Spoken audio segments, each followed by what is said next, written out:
So I was just watching this clip from Shannon Sharp and Godfrey, and I probably posted like the link that I was just watching. It's just crazy. Like he was talking about how Africans, you know, have their perspective about us as black people. He said that not even just Africans, I feel like this is a perspective amongst anybody that is not an African American. To a certain extent, there are some, you know, people who may not feel this way. Of course, everybody ain't the same. But he said that black people, most people are jealous of us as African Americans. We have the style, we have our own way, we kind of the trendsetters, and that's amazing because it's true. I can see that all day. The rapping, the artistry, like anything that African Americans put their hands on, we turn it into something. Whether it's trash, you know, we turn it into treasure. And we have that capability to do that. So it makes me very proud. But on the same token, he said, we love you. We want to, you know, be like you. We kind of jealous of you. But at the same time, the only thing that you don't have is unity. Unity. And I was just like, that's crazy. Because it's so true. Like, it's just so true. And it's unfortunate.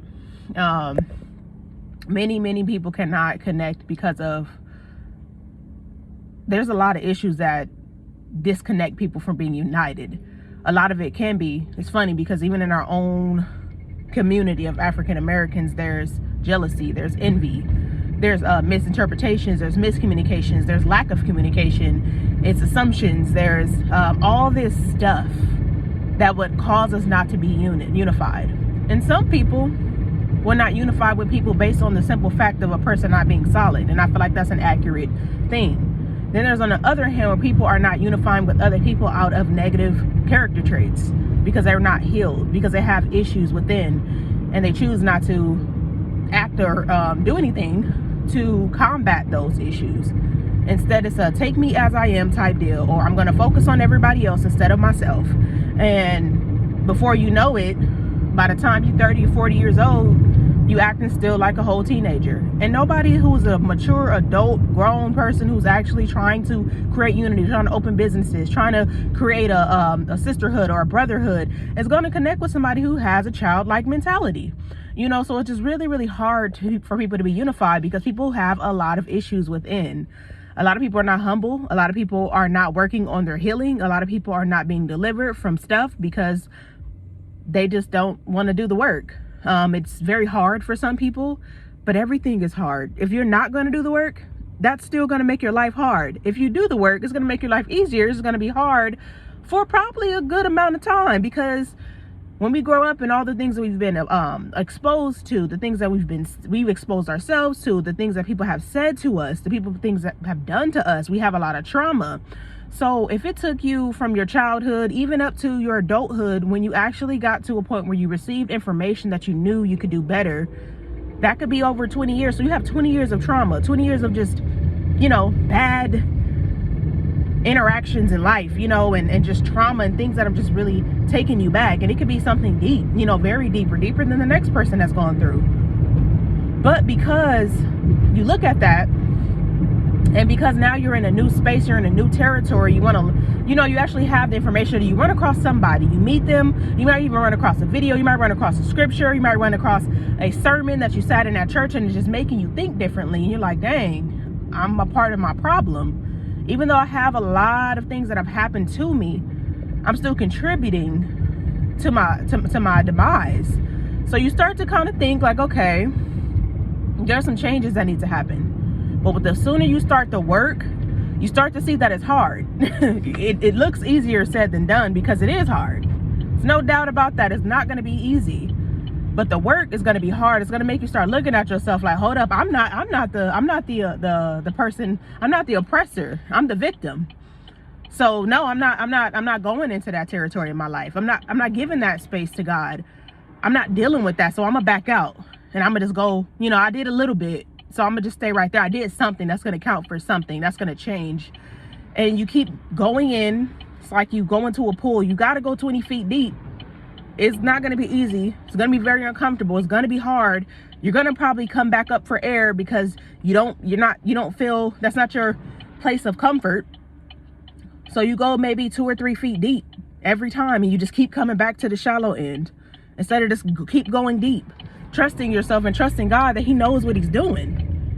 You know, and I just feel like I'm just getting to a point in my life where I'm a little frustrated. And I'm not angry at myself. I'm not even angry at anybody. I'm just frustrated with the lack of work. You know, especially when you're trying to go deep, you know, you're trying to connect and you're doing these things on your own personal development and your own personal strength and your own life with God. But when you get around people who are very shallow, it's a bit frustrating. Especially people who want drama, people who want to be out doing God knows what and everything that's not going to help you grow. It makes you not want to hang out. It makes you not want to be around because it's not the lifestyle you're trying to live. But that's going to cause a lack of unity because people are going one way and you're trying to go this way, and you realize you can't connect. So I do think, at least not on a deeper level, so I do think there's a space where we're not going to be unified 100% because everybody's not even unified in their foundational principles of what character, you know, should be, what your character should be, how you should treat people. You know, if we feel justified in anything that we do, it's okay. You can do whatever you want to do. You know, and that's just not how the world's going to work. Or at least that's not how it's going to work if you're trying to have a genuine connection or a genuine sisterhood or a genuine brotherhood. If there's disingenuous character or disingenuous actions, it's not going to be genuine, you know. It's like the Bible has so many scriptures referring to this type of stuff, like saying you can't fill old skins in new wine bottles or something like that. I have to like find the scripture. If you're going to do something new, you can't keep going back to the old. In the Bible, a lady got turned into a pillar of salt because she kept looking back, and he gave clear directions not to look back. It says in the Bible, where you lack, I'm trying to think of the scripture. It says something corrupts good character. Like hanging out with the wrong people is going to affect your character. It's going to start, whatever you're around, the environment that you're around, it's gonna rub off on you, basically. And I'll put that scripture in there too, because my brain, I'm over there trying to multitask. But like, I'm just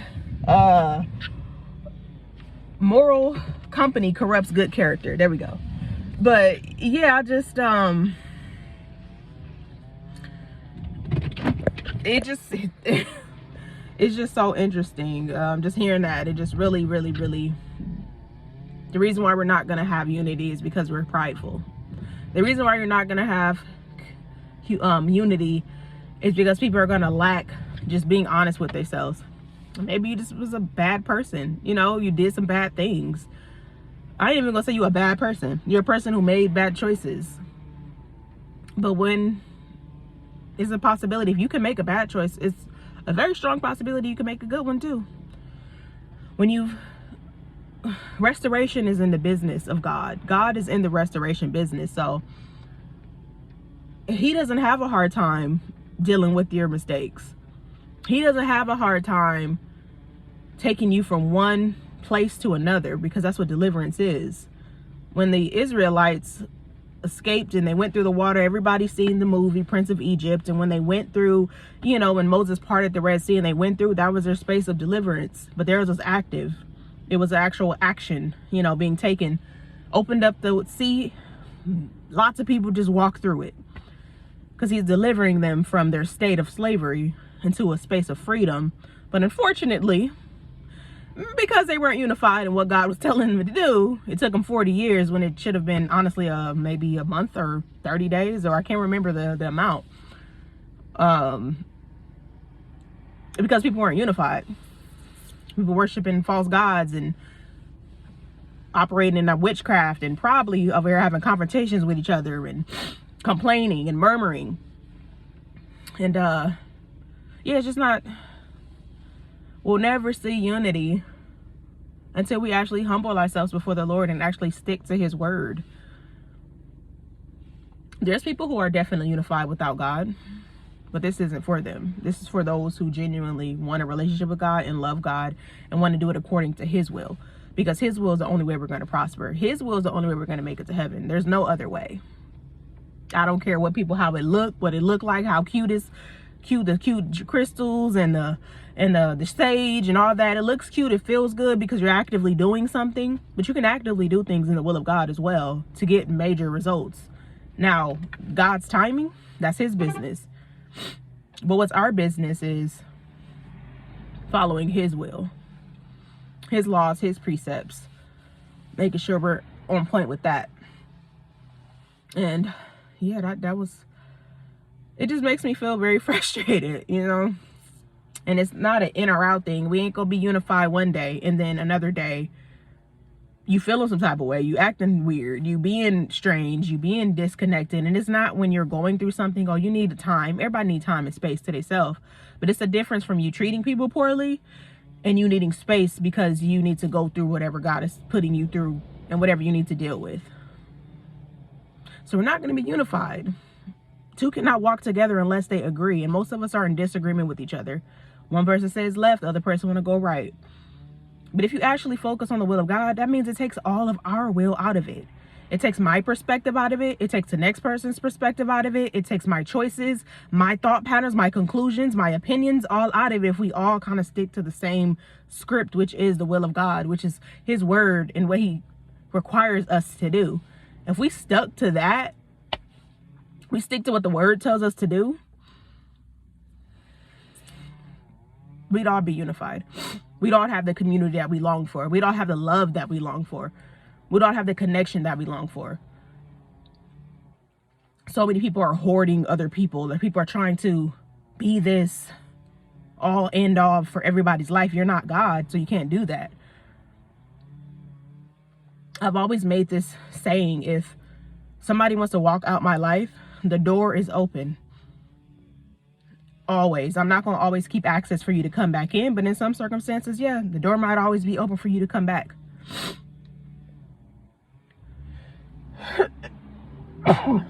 Excuse me. So the door might be open for you to come back. Sometimes it won't, depending on how it was exited, how we exited. But with God, he's always an open door, depending on what you're doing to do, because he will close the door on you too.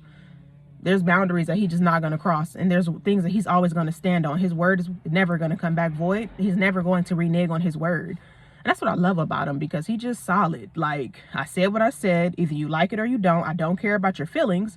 I care about how you feel. I care about your life. I care about your salvation. I care about your prosperity, even on earth. Like, he cares about those things, but he's not going to allow you manipulate him into changing his mind. Now, if you remind him of his will, use that in prayer, not as a threat, because you crazy, you're trying to threaten God, but not as a threat, but as a motive or direction to get to where you're trying to go. He'll work with you.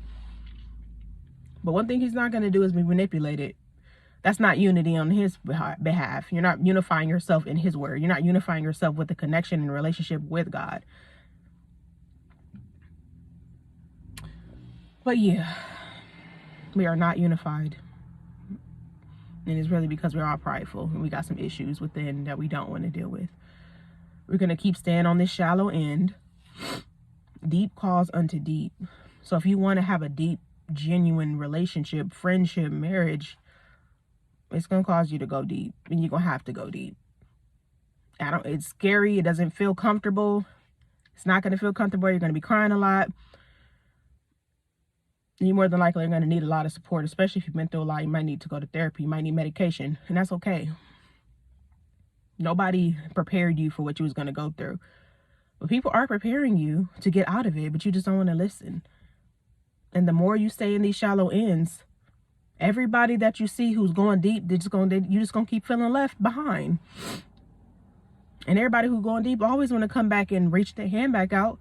But if you keep pushing them away, they're just going to keep going deeper. And you could just stay there playing on the shallow end like the kids do, because that's really what kids do, because it's not safe. But the word says as you get older, your maturity begins to grow. You start learning new things. You start to think as an adult, not as a child. Just do the work. You don't have to dive into the deep end and like you a deep dive with no skill. Just do it day by day, smaller inches by inch. If it takes you 2 years, you're gonna have 2 years of life anyway. What are you doing with those 2 years? Because it's 2024 and 2026. Can you say you've went to the depths of your heart to allow God to fix those areas in you? Because that's all it takes is a choice every single day to go deeper. It don't even, if it's a centimeter, you can be 3 feet deep in 2 years. If you at 5 feet deep, that's progress. But you should not be in the same shallow mindset, having the same shallow heart for decades.